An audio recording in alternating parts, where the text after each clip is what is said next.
In Jesus' marvelous, beautiful name, awesome name. Amen and amen.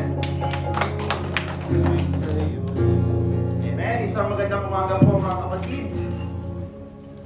And I hope napasaya natin ang ating greatest audience sa umaga nito.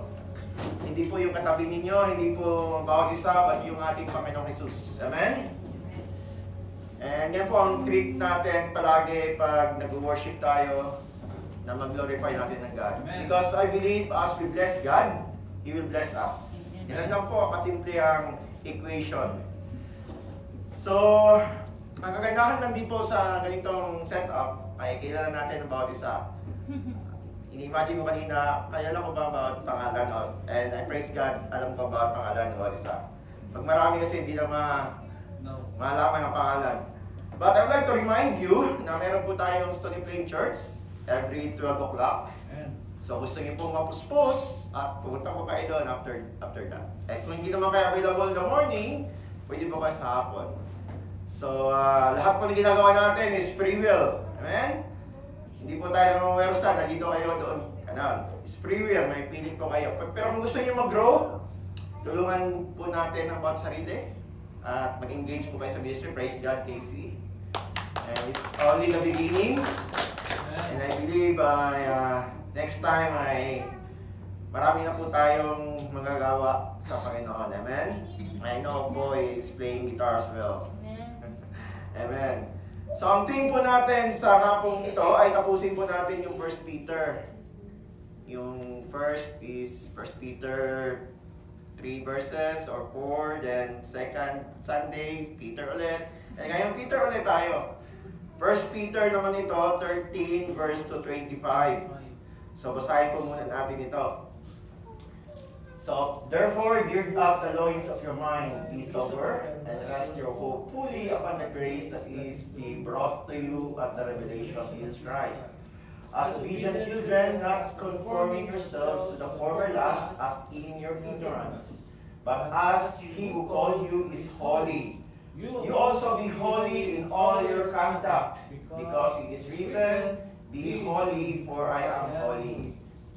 And if you call on the Father, who without partiality judges according to each one's work, conduct yourselves throughout the time you stay here in fear, knowing that you are not redeemed with corruptible things like silver or gold from your aimless conduct received by the vision from your fathers, but with the precious blood of Christ, as of lamb without blemish and without spot. He indeed was ordained before the foundation of the world, but was manifest in these last times for you, who through Him believe in God, who raised Him from the dead, and gave Him glory, so that your faith and hope are in God.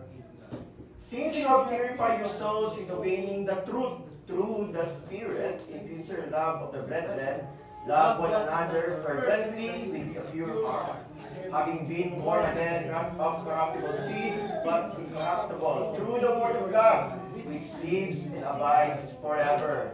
Because all flesh is as grass, and all the glory of man as the flower of the grass. The grass withers, and its flowers falls away. But the word of the Lord endures forever. Now this is the word which by the gospel was preached to you.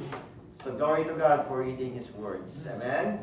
So ang theme po natin ngayon, kinuha ko po sa subtitle. Kasi pag ang Bible natin, halimbawa New King James Version, may mga subtitle siya. So ang theme natin, subtitle po nito is Living Before God Our Father. Ibig sabihin, ang mamuhay sa harapan ng Diyos. So ang title po natin, Be Smart.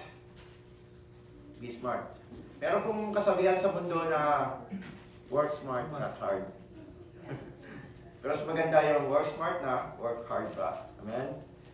Yung smart way of working, na-apply din po sa employers natin. Kasi gusto ng mga employers natin na makauwi tayo ng safe and sound, di ba? I know, Cargill, mga malaking company, ang safety nila in place talaga. Ayaw nilang maipit tayo sa machine, di ba? Sir Chona, mga ganun. Gusto nilang makauwi tayo ng safe and sound sa ating family. Kaya nag-innovate sila ng mga smart ways, ng mga machines, robots, and hopefully sabi nga nila, palitan yung tao in the future ng AI. Pero hindi pa rin naman, magamit pa yung pakilipan ng volume konti. And ganun din po ang as a born again Christian. Si Pedro ay nabigay din mga smart tips for us. Para po paano tayo mamuhay before God our Father. So kung tingnan po natin yung ating previous messages, yung una yung who am I? Isang tanong sa sarili kung sino ba tayo sa harapan ng Diyos. At naunawaan natin na we are special, creation of God among all the creations. We are elected, chosen, and we are sanctified by the Holy Spirit. Dalawang order yung sanctification. Yung isa is yung positional. Perfect tayo sa heaven. And ang number one sanctification is progressive, yung process. And of course, we are designed to do for good works. And we are destined for multiplication and greatness. And lastly, last Sunday, ang topic po natin is genuine faith. A faith that saving faith. Faith for salvation. Nawa yung end result ng ating faith na meron tayo ngayon is salvation. Amen? Yung fullness of salvation one day na pupunta tayo sa langit kasama ang ating Panginoong Jesus. At of course, expected na yung faith natin na meron ngayon, if it's genuine, it will be tested by fire. Katulad ng gold na meron kayo ngayon, it was tested, purified by fire para ma-remove ang impurities. So kung ang faith nyo is tested, it's a genuine faith, mga kapatid. So sabi po yan ng Bible, it will be tested by fire. And today, we will be talking about smart way of living before God, our Father. Are you ready? Amen. Amen. So ang SMART po ay isang acronym. Ang SM is one subject and ART. So apat po na points po ang ating pag-usapan ngayon. So may relo po ako sa harapan, so hindi po tayo matagalan. Amen? Kasi meron po booking dito ng 12:30. Amen. So number one na tips na bigay sa atin ni Pedro, and I believe it's inspired by the Holy Spirit, kasi po ang Biblia, although sulat ito ng mga 40 to 44 authors, so correct me if I'm wrong, but it's all inspired by the Holy Spirit. Hindi ito basta wisdom lang. Inspired by the Holy Spirit. Hiningan ito ng Holy Spirit. And even, sabi sa John, the Word of God is Jesus Himself. Amen? So 1 Peter 13a, sabi dito, gird up loins of your mind, be sober, therefore preparing your minds, or be sober, and rest your hope fully upon the grace that is be brought to you at the revelation of Jesus Christ. So tingnan po natin isang version, kasi sa ESV, ito na munang isang version. Therefore prepare your minds for action in being sober-minded. So number one, be sober-minded. So sa Tagalog, magkaroon, or sa Tagalog, basahin natin, kaya nga ihanda ninyo yung isipan, gaya ng pagbigkis ng baywang, magkaroon kayo ng maayos na pag-iisip. Hopefully, dumating tayo sa church na to na maayos ating pag-iisip. Pero hindi naman expected talaga na sometimes we are confused, we are anxious, we are troubled. But don't worry mga kapatid, kung gano'n ang situation nyo dumating dito sa church na to, I believe na paglabas ninyo ay magkaroon na kayo ng kapayapaan. Amen. Kasi Word of God po ang ating i-preach dito. As long as you digest, you observe and understand deeply the Word of God. And I believe you will be having a sober or peaceful mind.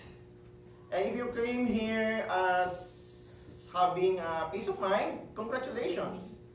Kasi dumating ka dito na may kapayapaan sa isipan. Amen? Ang ibig pong sabihin kasi ng sober, it's clear, it's calm, it's cool, and cheerful. Kumbaga, malinaw yung isipan natin, hindi cloudy, cool, hindi mainit, and of course, masaya. Although hindi natin makikita yung saya sa ating isipan, di ba? But it will manifest in our faces. So, I know na naranasan ninyo na pumasok sa work na may troubled mind. Yung may problema sa bahay, siguro nag-away kay ni best friend o ni Mr. o ni Mrs. Dala-dala niyo po yung troubled mind sa trabaho. Anong nangyari sa workplace? Damay-damay na. It affects our emotion, right? Naging grumpy ka na. Yung always sad face, sabihin nila sad face. Tapos, kasi yun ang nasa isipan mo eh. So, nadamay na yung emotion mo, nadamay pati behavior mo. Sa behavior mo, naging magalitin ka na, kunting kirot, or something like that ay nagiging quarrelsome ka na. So, yun po, kasi nadala natin sa workplace. Kaya, iba importante talaga during COVID times, after that, ang employer, they emphasize our mental health, di ba? Meron ang mga benefits sa ating mga, I don't know what's your benefits sa amin, Blue Cross. In-emphasize na nila yung mental health. And, alam niyo ba yung men in uniform, yung mga police, sundalo, napakatindi ng kanilang neuro test. Kasi may hawak silang armas eh. So matindi po yung ang test na pinagdaan nila. And ayon sa balita, alam ko nasundan niyo po yung pangyayari kay Duterte na nakakulong ngayon. Actually, meron na sa dapat hearing, pero nagkaroon ng cognitive, ang reason nila, yung cognitive ailment si Duterte, kaya hindi na siya makastand in trial. So, importante po talaga mga kapatid na meron tayong malinaw na pag-iisip. But don't worry, sabi mo kanina, kung wala kayong malinaw na pag-iisip, alam ko po ang Prince of Peace ay magbigay ng linaw sa inyo. Amen? Amen. Alam niyo po yung first preaching ng Lord Jesus Christ after He was tempted by the enemy in the wilderness. Nag-prayer and fasting pa siya doon ng 40 days and 40 nights. Ang first preaching niya, sabi niya sa Matthew 4:17, from that time, Jesus began to preach and to say, repent, for the kingdom of heaven is at hand. Sabi niya, magsisi kayo. Baguhin ninyo ang inyong pag-iisip. Unang-una, kaisipan talaga ang punto. Amen? Kasi po, the Lord God, although He is all-powerful, all-sovereign God, hindi niya kayang baguhin, or meaning hindi niya kayang kontrolin ang ating pag-iisip. Kasi di ba may free will tayo? So, it's our decision to change our mindset. I even cannot change your mindset. It's up to you. It's your commitment and intention to change your mindset. And of course, by the help of the Holy Spirit that is in you. Kasi po yung word na repent dyan, ang ibig pong sabihin niyan ay metaneo. Na ang ibig sabihin is think differently or change of mind. Kaya sabi po ni Pedro sa ating binasa kanina, be sober-minded. At nabigay si Pedro doon, how to be sober-minded. At pinokos niya po ito, set your hope fully on the grace. And who's the author of grace? God is the author of grace. Jesus Christ is the implementer of grace. Kasi siya ay namatay sa krus ng Kalbaryo. At ang Holy Spirit ang helper ng grace. Amen? So meaning mga kapatid, our minds must set in the things of the Spirit. Sabi nga po dito sa next verse, for those who live according to the flesh set their minds on the things of the flesh, but those who live according to the Spirit set their minds on the things of the Spirit. Paano po pag lagi natin sineset ang ating isipan sa things of the Spirit? Mag-manifest po ito sa ating emotion. Meron tayong love palagi, meron tayong joy, meron tayong peace. And it will manifest in our behavior. Meron tayong patience, meron tayong kindness, meron tayong goodness, gentleness, self-control, faithfulness. Nakita niyo po yun? It's tested by the psychologists. Although, parallel siya sa biblical, but ayon sa psychology, kung ano yung iniisip talaga natin, maapektuhan yung ating emotion at behavior. Ayon din po sa Bible yan. If we set our minds on the things of the Spirit, our emotion is full of love, joy, and peace. And this one is kindness, goodness, and so on. Amen? So, di ba kayo nagtaka na we are designed na utak natin nasa taas? Paano kung ang nilagay kaya ng Lord is kwan? Sa puso pa. Bahala kayo man ang maisip. Sa talampakan. Talampakan, tenga, mga ano, no? Tapos may never-ending question tayo. Yung universal question na, who's to follow? Heart or mind? Wait. The heart is very deceitful, so God give us a mind to Amen? Universal question na minsan ay isang araw nating pagdebatihan. Doon ano masusunod? Isipan o puso? Pero may mga obvious naman na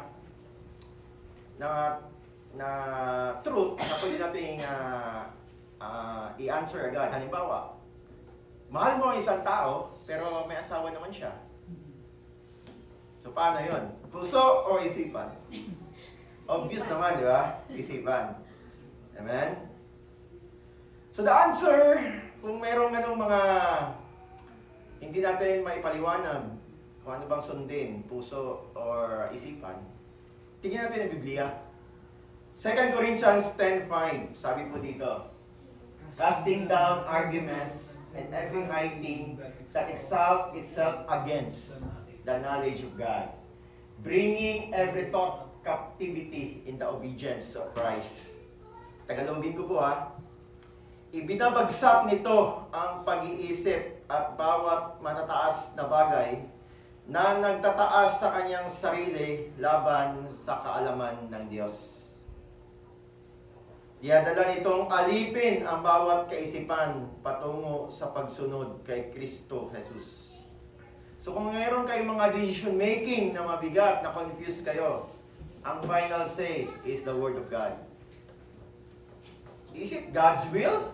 Is it according to His knowledge? And at the end of the day, it's still your final decision. Maaring magbigay lang kami ng Word of God, but in the end of the day, ikaw ang mag-decision para sa sarili mo. Because ang pag-decision din po sa ang pagbigay ng decision sa ating mga kaisipan or kung may gusto tayong gawin, timbangin natin. Hindi sa normal weighing scale, but sa weighing scale ng God.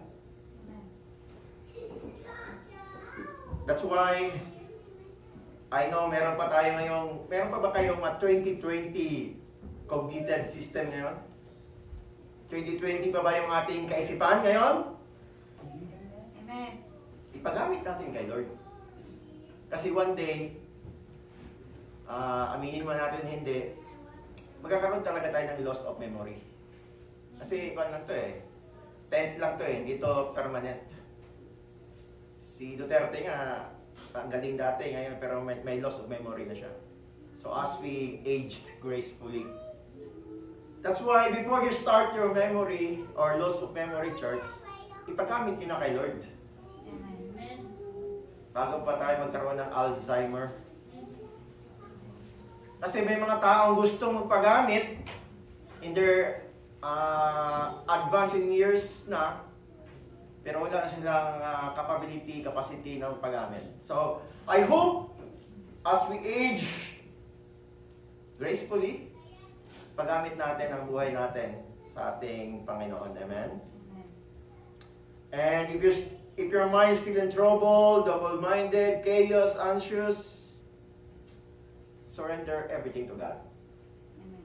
Cling to Jesus Christ, our Lord Jesus Christ. Sabi nga dito, bring every thought into captivity the obedience of Christ. Bakit pa tayo nagkaroon ng troubled mind? Of course, dahil sa ating naririnig, sa ating nakikita. Bad report. Uso tayong marites, di ba? Negativities. Ang sabi sa Biblia, ipa-capture natin agad yan. Pag na-capture nyo agad yan, oh, hindi ito galing sa iyo, Lord. In the name of Jesus, I rebuke it. Wala kang karapatan sa akin. Hindi kita kailangan. In Jesus' name. Capture nyo agad yun before it captures you. Saan nagsimula ang addiction? Sa maliit na decision mo na tumikim. I know, meron tayong mga addiction before. I am addicted before, yung high college siguro, yung mga pag-iinom. Kasi nagsimula sa tikim. Kaya ko yun ah.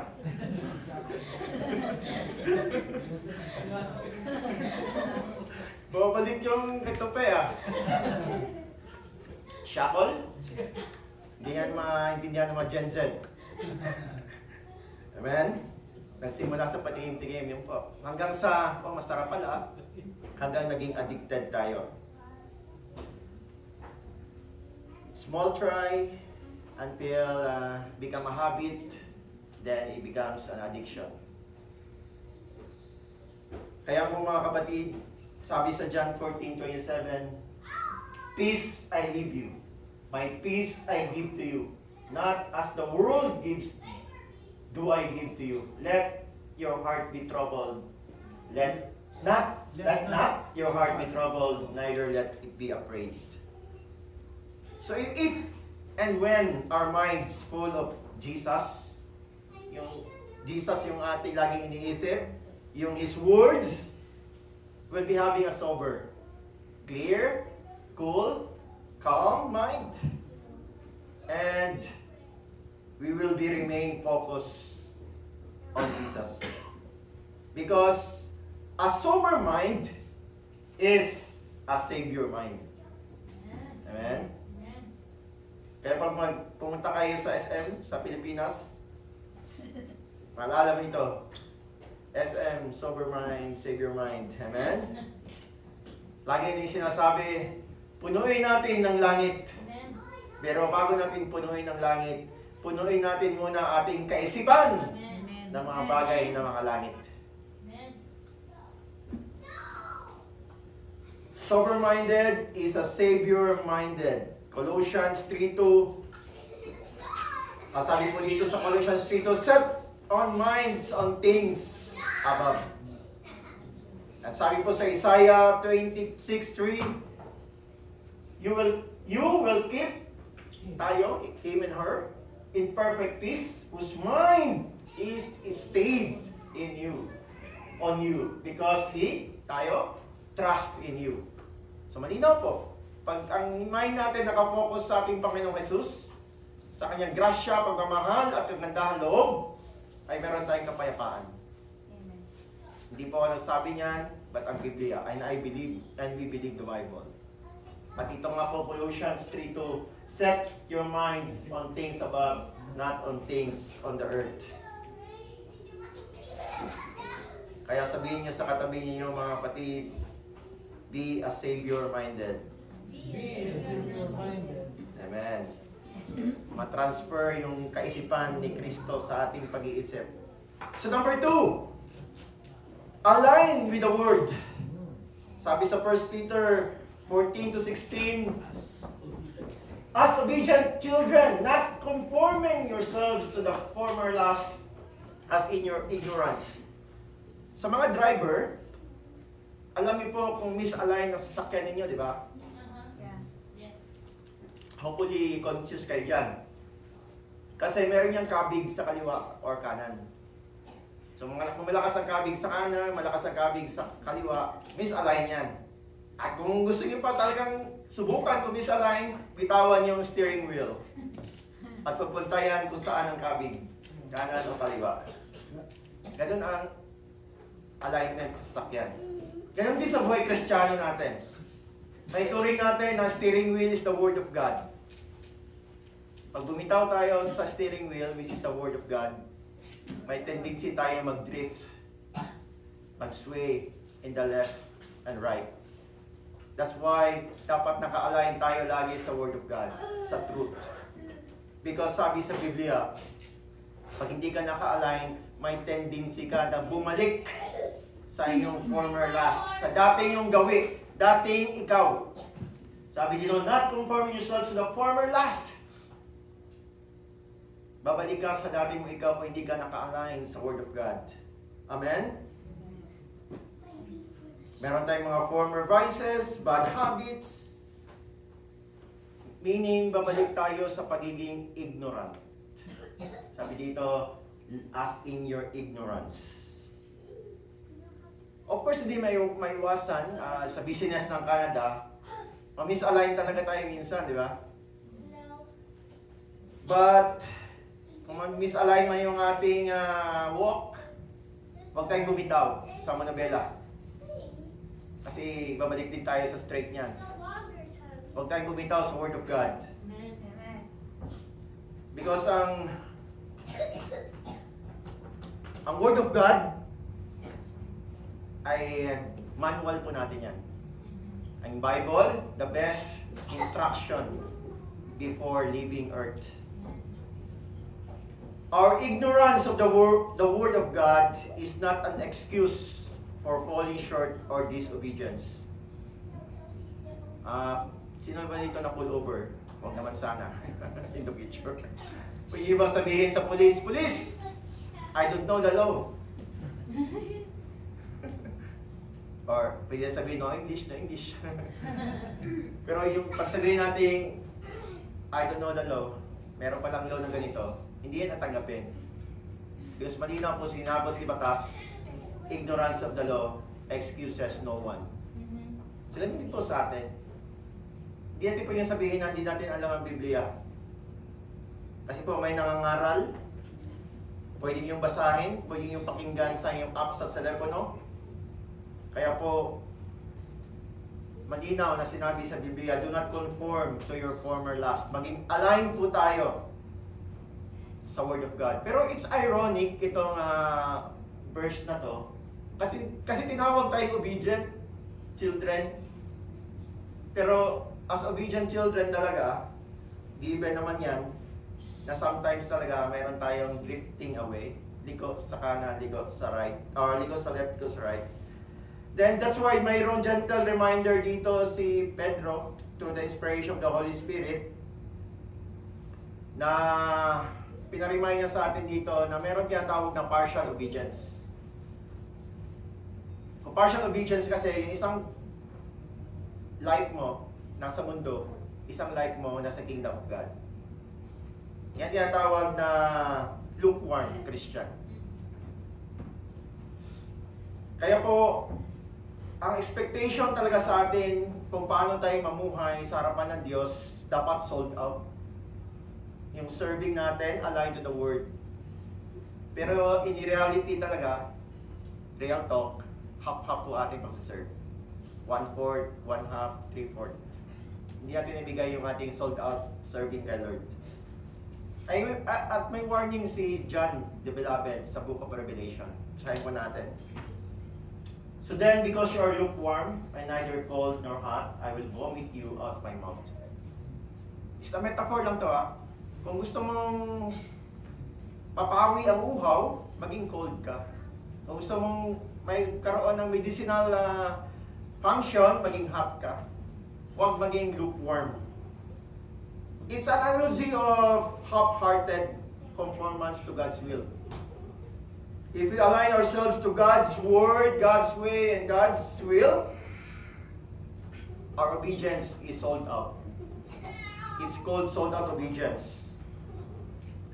Ang aking perception sa pag-serve before is different sa aking pag-serve ngayon as I age gracefully. Habang kasi tayo nagkakaedad, ay nag-iiba na yung pananaw natin sa buhay. Di ba? Retirement natin iniisip ngayon. So, kabataan, hindi pa siguro. Nag-iipon pa lang. Pero sa atin, retirement na eh. Ganyan talaga ang buhay. As we age, iba na yung perspective natin. So, as I age, personally, I want to serve God, yung magbigay ko yung quality service. Hindi yung tira-tirang service na lang. I hope ganyan din po ang ating perspective as we grow. Bigay natin the best kay Lord. Amen?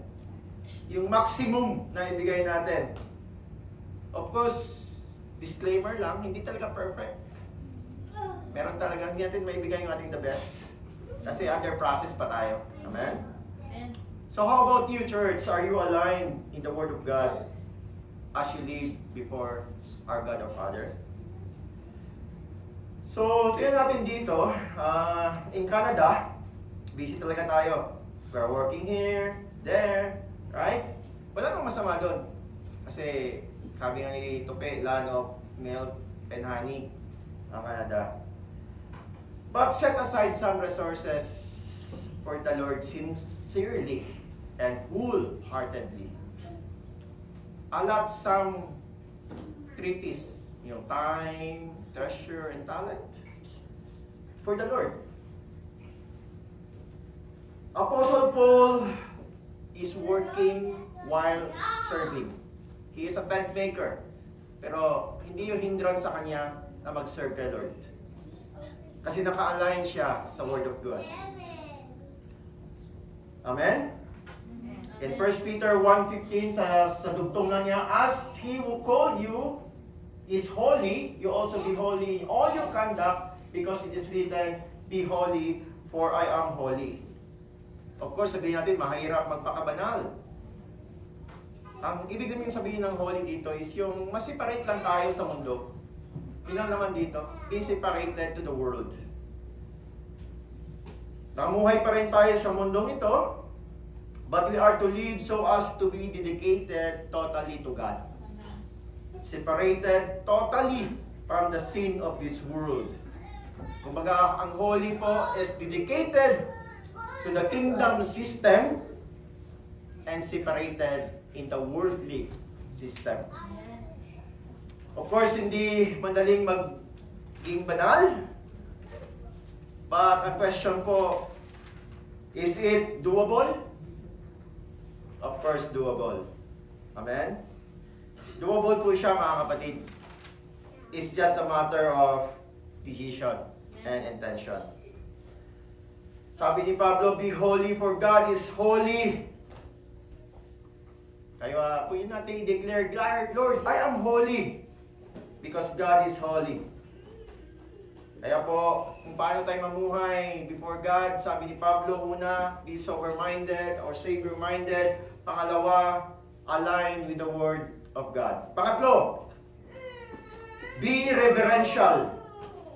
Ibig sabihin, in verse 17, ito lang, balik lang sa isa. And you call the Father who without partiality judges according to each one work, conduct yourself throughout the time of your stay. Stay natin dito sa mundo. Ang ibig sabihin ni Pedro. In fear.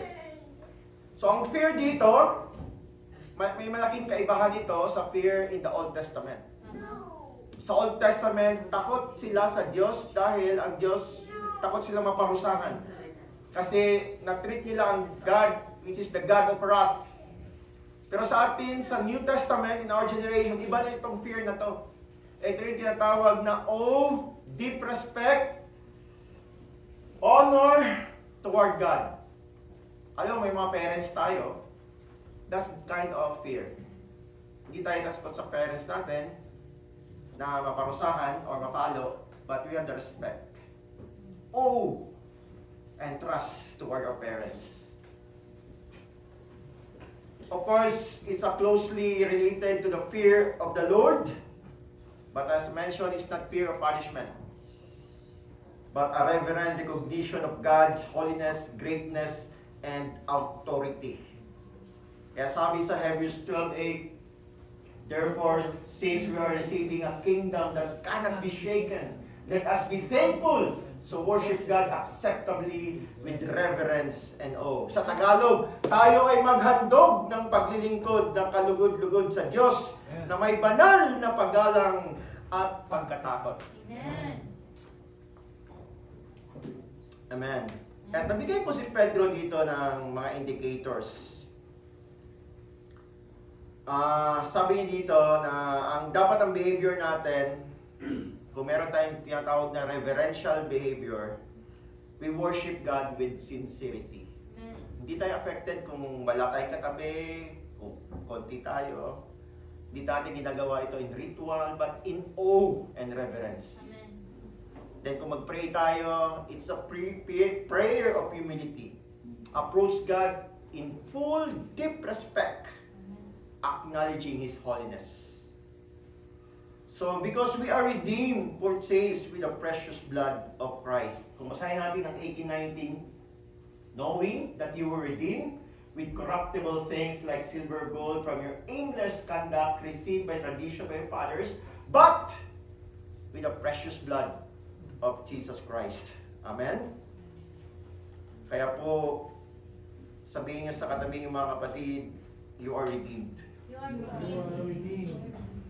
That's why po, a reverential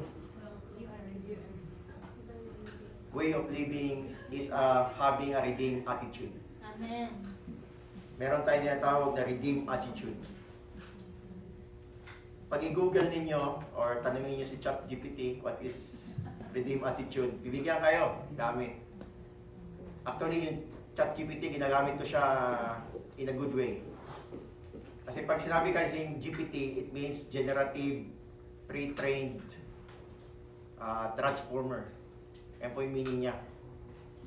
Kumbaga, ang dami ng tao nag-type na hindi pa na-ask ang question, tinype na nila yung answer. Ganun po. Kaya po malaking business yung AI. Kasi lahat ng question na maaaring itanong ng tao ay na-type na nila yan. Kaya may sagot. So, generative, pre-trained transformer. But I acronym GPT to God's power and truth. And pwede natin gamitin ang ChatGPT in a good way. Pero huwag tayo maging tamad. Pag gumawa tayo ng mga ganito, sermon, huwag tayo umasa kay ChatGPT kasi wala siyang heart. Wala siyang puso. Amen? Para lang tayo nagbabasa. So, sabi po dito, if we have a redeemed attitude, we are full of gratitude instead of entitlement. We thank the Lord every day for what I have, for what we have, instead of complaining about what we don't have. May tendency tayo yan eh. Lord, bakit wala akong ganito? Pasalamatan mo na lang meron ka. Amen. Amen? Amen. Naghanap tayo sa wala. Lord, ba't wala siya? Eh, i-treasure mo na lang kung merong katabi ngayon. Amen. Amen? Then, number 2, you have humility instead of pride. And you have forgiveness instead of bitterness. You have this way? No, right? Forgiveness instead of bitterness. Amen. Sorry, na-example kita nga ngayong araw to. Amen. So, redeemed attitude is Christ-centered. And we declare this to History Play as First Group Church. We are Spirit-led, we are godly living, and we are Christ-centered. Amen. So, that's a redeemed attitude. So, we learned already, sober-minded, number 1, or Savior-minded. Number 2, aligned with that word. And number 3, reverential or redeemed attitude. And lastly, through the Holy Spirit. Malinaw po yan. Since you have purified your souls in obeying the truth through the Spirit. In sincere love of the brethren, love one another fervently with pure heart. So we can live and have confidence and living before God because we have the Holy Spirit. Amen. End of the story. Or through the Spirit. Jesus stayed for 40 days, right? After his resurrection. But on 40 days, he ascended to heaven. But he never remained as orphan. Hindi tayo natiling walang tatay o walang kasama. But sabi ni Jesus sa John 14:6, I will pray the Father and He will give you another helper and abide you forever. And we are the recipient of the promise. Yung Holy Spirit na sa atin na. Kinikip natin yung promise niya. Nasa atin na yung Holy Spirit. Another helper, meaning another God. Yung meaning ng another dyan. Meron tayong God the Father, God the Son, God the Holy Spirit pa meron tayo. Amen? Na-remember niyo po yung kanta na pangbata? Jesus is in you, Jesus is in me, Jesus in us, and He loves us. Amen?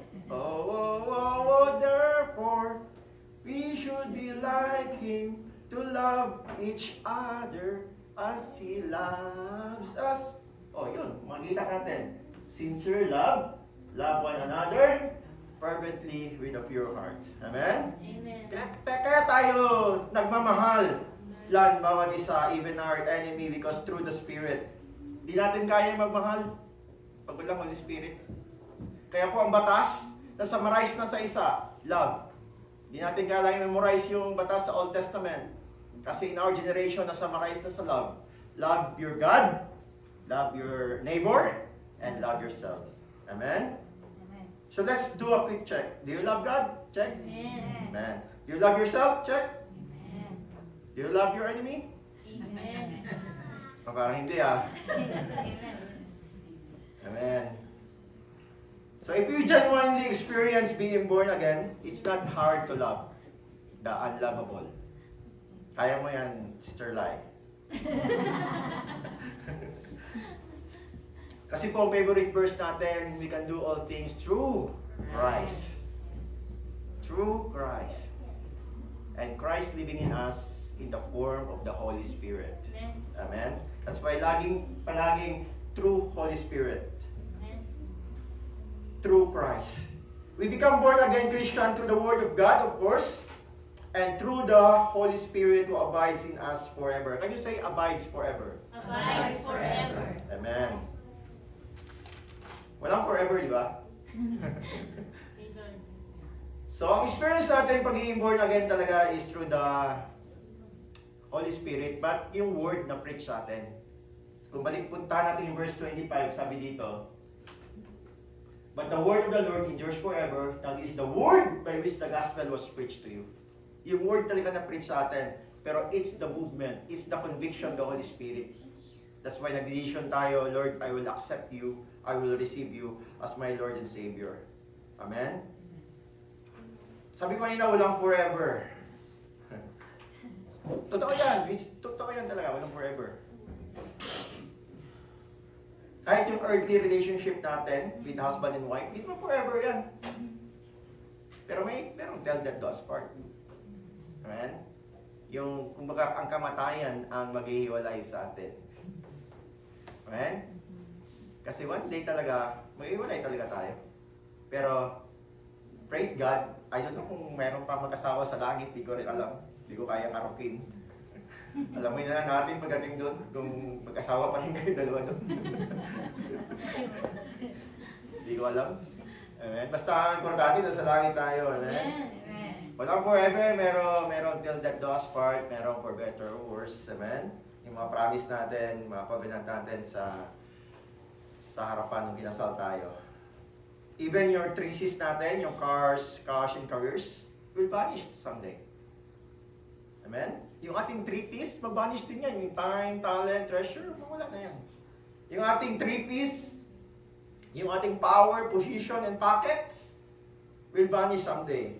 Kasi sabi sa Biblia, all flesh is grass, and all the glory of man as the flower of the grass withers in flowers falls away. Ano lang matira? The word of the Lord endures forever. Kaya kung meron kang treaties ngayon, cash, cars, careers, meron kang three-piece, power, position, and pocket, meron kang three-piece, time, treasure, and talent, ipagamit mo na kay Lord. Kasi in the future, wala nang gamit yan. Magsisi ka na, dapat pinagamit ko dati. Amen? I may not convince you, I may not convict you na gawin niyo yan, but I believe through the Holy Spirit na meron ka, kikilos siya sa buhay mo. Amen? Amen. Just step out from your comfort zone. Yan lang talaga. Amen. And I believe the favor of God will with you. So, balikan natin yung Romans 8:15, yung sabi ko dito, set your minds on the things of the Spirit. So, let's allow and yield the Holy Spirit. Let us not grieve and quench the Holy Spirit that dwells in us. Yung permanent residence sa atin, yung Holy Spirit, permanent residence na yan. PR na yan sa atin. Di yan makawala. Kaya po, through the Spirit living is communion or partnering the greatest person of the universe. Sabi po dito, through the grace of the Lord, Jesus Christ, the love of God, and the communion of the Holy Spirit. So pag sinabi pong communion, makipag-tune in tayo. Amen. So true Spirit is being tuned in to the Spirit. Amen. Amen? Kaya declare natin, sundan niyo po ako. Holy Spirit, I need you. Holy Spirit, I need you. Fill me with your presence. Fill me with your presence. Guide my steps every day. Guide my steps every day. Give me strength, peace, and wisdom. Give me strength, peace, and wisdom. Lead me closer to Jesus. Lead me closer to In Jesus. Jesus' name, amen. In Jesus' name. So living through the Spirit is tuning in the Spirit. So i-summarize natin. Overtime tayo ng 5 minutes. So smart way of living before God our Father is Savior-minded, accordance with the truth, redeem attitude, and tune in to the Spirit. Amen? Amen. So huwag niyo pong kalimutan yan. Smart way of living. Amen. Ang team natin living before God. It's a blessing already. Hindi sinabing dying before God our Father. It's living. Buhay tayo, kapatid. Wow! Bakit buhay tayo? Kasi merong namatay para sa atin. Amen? Yan yung katotohanan. Someone offered and died before us, and that someone named Jesus. I would like to call the team. Jesus stand before you and me. Jesus shed His blood at the cross. Jesus overcome the grave. Jesus took our guilt, our shame, our unrighteousness. That's why we can live our lives before God our Father. Jesus finished everything at the cross. That's why, mga kapatid, as we stand,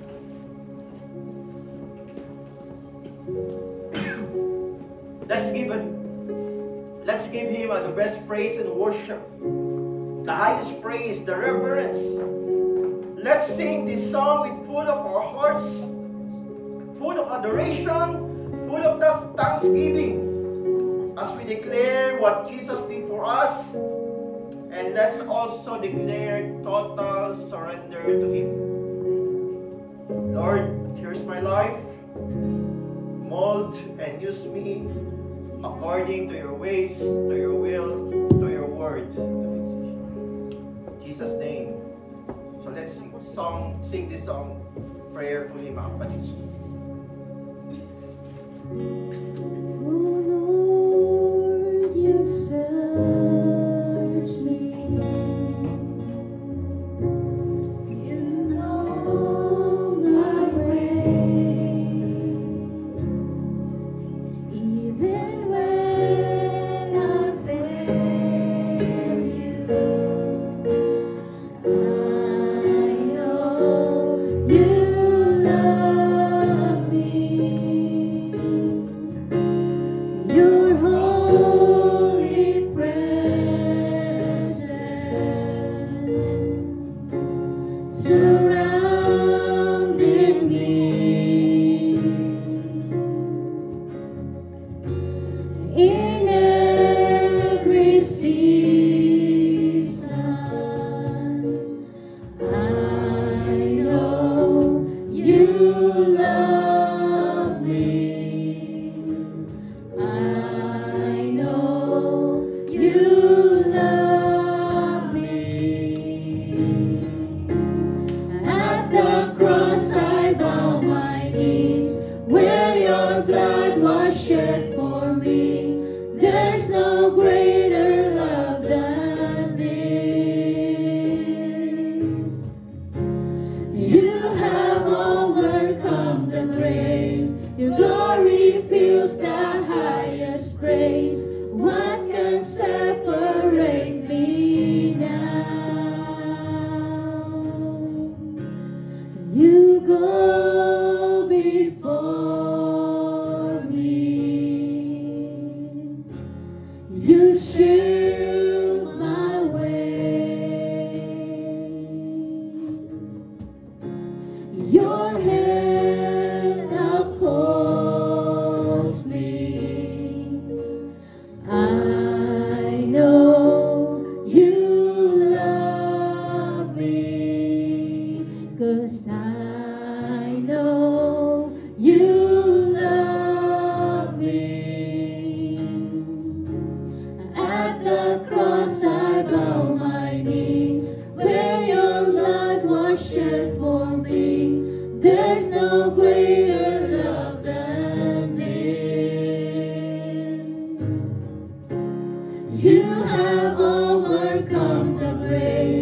glory fills the highest place.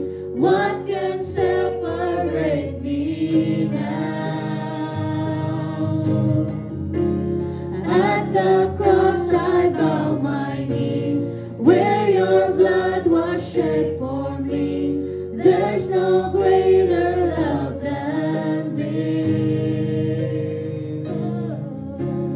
You have overcome the grave. Your glory fills the highest place. What can separate me now?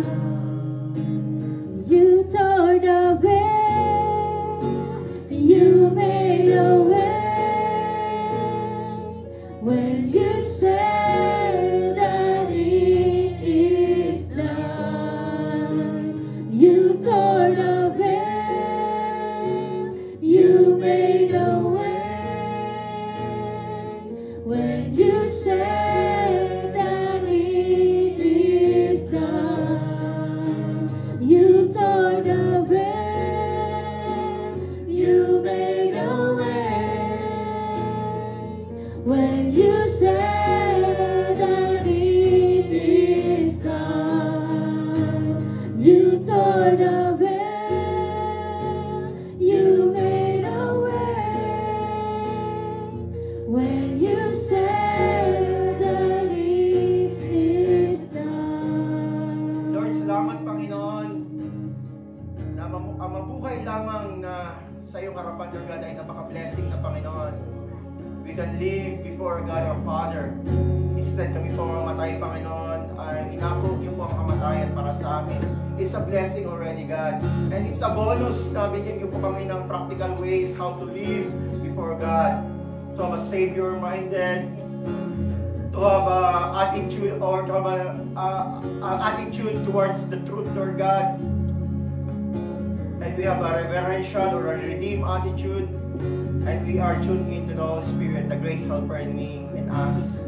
Greater is He that who is in me than He who is in the world. That's the Holy Spirit. Salamat, Panginoon. And we believe we become victorious as we journey this life, Lord God. Salamat, Panginoon. And salamat din po sa mga kapatiran dito po ngayon. Yes, Salamat sa buhay ni Sister Maria and family. Amen. Yes, Salamat po, Lord. mga kapatid. And salamat sa mga nagpagamit Amen. Yes, Lord. para po sa kingdom of Lord. At salamat sa mga pagkain namin pagsaluhan later. Yes, Sanctify this food to give nourishment in physical body. And Lord, as we raise our hands towards heaven, the Lord bless you and keep you. And even enlarge your territory. The Lord make His face shine upon you and be gracious to you and empowers you with the gift and the fruit of the Holy Spirit.